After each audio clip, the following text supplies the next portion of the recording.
Hi there, it's Billy Tarasio from Modern Law, and today we're going to talk about the tax consequences associated with getting divorced and dividing assets in the state of Arizona, and whether you're in the city of Mesa, where our main location is, or Peoria, or Scottsdale, or Phoenix. We've got locations all over the valley, and the consequences of the tax consequences of dividing your property is the same throughout the state of Arizona and largely throughout the whole country, because most tax consequences are governed by the IRS or the federal law.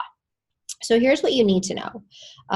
Divorce is a non-taxable event. That means getting divorced and transferring assets between spouses will not trigger someone's a requirement to pay taxes. So for instance, if you are splitting retirement accounts, people think often that taking money out of your retirement account before you're of retirement age will trigger a 10% penalty and taxes on that money. That is not true when you're getting divorced. You can get divorced and divide your retirement accounts without anyone having to pay tax. And that's true not just for retirement accounts, but for every single asset.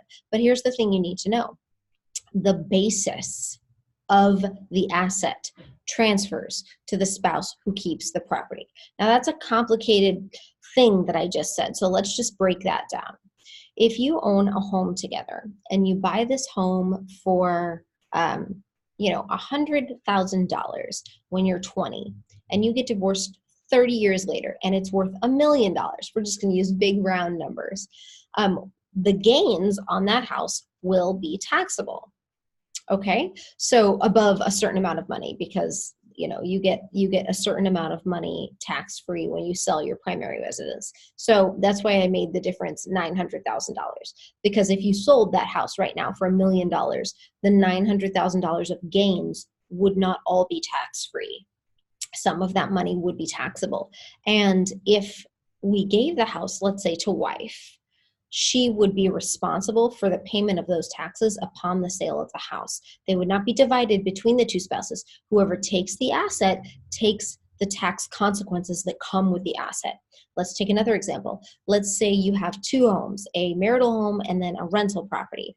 Well, the gains on the rental property will be taxable.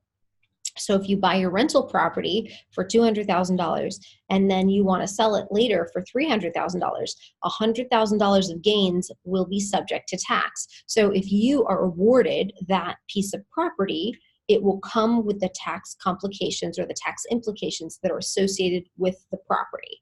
Okay, so this is complicated stuff. It's worth looking at when you're doing an equitable division, when you're figuring out the value of your marital community. This is something that your lawyer should be looking at, is what is the value of the property that I have after tax or with tax implications considered.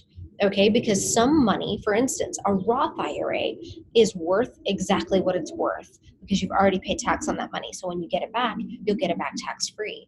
A traditional IRA or a 401k, you will pay tax on the back end. So it is worth whatever your tax bracket is or will be at the time that you get divorced, minus the money in there. So for instance, if you're getting $2,000 a month from your 401k and you pay tax on that at 25%, then you're looking at $1,500 of what that's actually worth to you each month, as opposed to a Roth IRA giving you $2,000 a month is actually giving you $2,000 a month. So your divorce attorneys are not tax experts, and you should be talking to a tax expert because there's a lot of things that you can do to take advantage of the fact that divorce is a non-taxable event. This is a big deal. Divorce is a non-taxable event. That means what some people do is they'll take money out of retirement and use it to pay off a bunch of debts. That is a way to kind of get around the early withdrawal penalties that you usually have, because divorce is a non-taxable event. So if it's part of your divorce, you're not going to get taxed on it. So this is something that you really should think about and work with a tax advisor or an accountant or a lawyer who has a tax background. But it's something that you should consider if you are a high net worth or if you're a complicated divorce, you've got complex situations going on. What about business? If you own a business, then there's going to be tax consequences associated with that business. Does the business have any outstanding tax liability? If it does, the person who takes the business will take the tax liability. And there's no way really around that. Now, when a couple has a tax debt to the IRS, sometimes they will try in their divorce to allocate that IRS debt to one party or the other party. The IRS doesn't care what you've come up with in your divorce. The IRS is going to come after both of you to pay that debt. And so that's something to keep in mind. Let's see if there's any other questions here regarding tax. One of the questions here is, how is material property taxed after a divorce? Material property, I think what they mean by that question is actual physical property. There's no tax implications to transferring your physical property from one household to another household. There's no sales tax. There's no cost or tax involved with transferring that money. And what kinds of property division relates to what types of taxes? Well, whatever types of tax implications are related to each individual item of property stay connected to the property.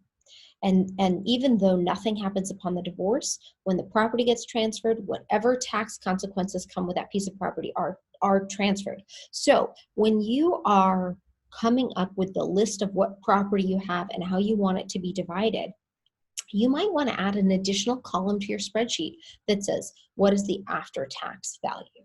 So that you can be looking at value as a whole, after-tax value, when you're negotiating on how to divide your property. I hope that this has been helpful. It's something that not a lot of attorneys think about necessarily, and not a lot of people know to think about necessarily, but the tax consequences of divorce and the tax consequences associated with your property can have an enormous effect on what that equitable distribution might be. So make sure that you take the time to talk to an experienced attorney and think about these things when you're going through divorce. Don't forget to subscribe, and we'll talk to you soon.